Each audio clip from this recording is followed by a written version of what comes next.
చాలా గందరగోళ స్థితిలో ఉన్నటువంటి, దిక్కు తోతని స్థితిలో ఉన్నటువంటి, ఆత్మహత్యలకు ఆలవాలమైనటువంటి, వలసలకు నిలయమైనటువంటి ఒక ఘోరమైన ఆపదలో వలసవాదుల విషకౌగిలిలో చిక్కి నలిగిపోతున్న తెలంగాణ రాష్ట్రాన్ని ఎట్టి పరిస్థితుల్లో విముక్తి చేయాలని, స్వరాష్ట్రం సాధించాలని, జనని జన్మభూమిని మించిన వేరేది లేదని చెప్పి నేను ఒక్కడిగా బయలుదేరి ఆనాడు తెలంగాణ ఉద్యమానికి శ్రీకారం చుట్టడం జరిగింది. 25 ఏళ్ల నాడు ఎగిరినటువంటి జెండా ఈ గులాబీ జెండా. చాలామంది బంద్ చేయాలి ఏ బాబు బంద్ చేయన్నా బాబు, ఆ రకంగా ఎగిరిన జెండాను ఎందరో అవమానపరిచిండ్రు, ఎన్నో మాటలు అన్నారు, ఎగతాళి చేసిండ్రు, అవహేళన చేసిండ్రు, మకలో పుట్టింది ఉబ్బలో పోతుందని చెప్పిండ్రు.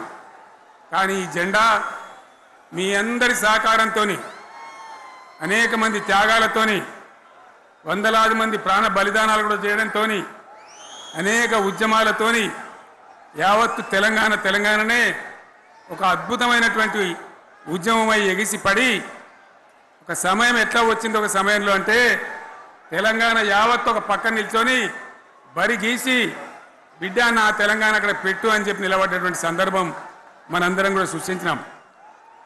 తద్వారా మన లక్ష్యం తెలంగాణ రాష్ట్రాన్ని సాధించుకున్నాం. ఆ తదనంతరం ప్రజలు దీవిస్తే 10 సంవత్సరాల పాటు అద్భుతమైనటువంటి దగదగలాడే తెలంగాణ తయారు చేసి అందరూ బిత్తరపోయే విధంగా, ఆశ్చర్యపడే విధంగా బ్రహ్మాండమైన తెలంగాణ నిర్మాణం చేసుకున్నాం.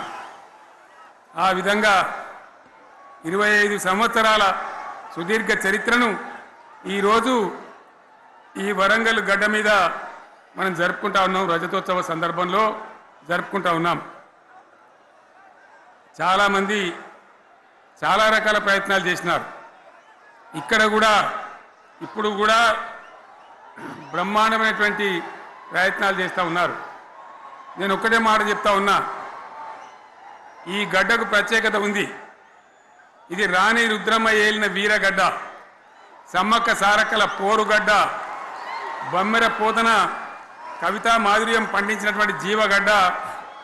ఈ వరంగల్ నేలకు నేను వందనం చేస్తూ ఉన్నాను. మన అమరవీరులకు శిరస్సు వంచి నివాళులు అర్పిస్తూ ఉన్నాను. 1969లో మూగబోయిన తెలంగాణ నినాదానికి తిరిగి జీవం పోసింది ఈ గులాబీ జెండాని మీ అందరికీ నేను మనవి చేస్తూ ఉన్నాను. ప్రజలు పరిపాలన అప్పగిస్తే విధ్వంసమైన తెలంగాణను వికాసం పథంలో నడిపించింది ఈ తెలంగాణ. దానికి కూడా ఈనాటి కరెక్ట్గా 25 ఏళ్ళు నిండుతూ ఉన్నాయి. ఆనాడు కొండా లక్ష్మణ్ బాపూజీ గారు ఆశ్రయం ఇస్తే ఏప్రిల్ 27, 2001న జలదృశ్యంలో టీఆర్ఎస్ ఆవిర్భావం తెలంగాణ చరిత్రనే మలుపు తిప్పిన ఒక మహోజ్వల ఘట్టం. పదవుల కోసమో, కులం కోసమో, మతం కోసమో, వ్యక్తుల కోసమో పుట్టలేదు ఈ గులాబీ జెండా.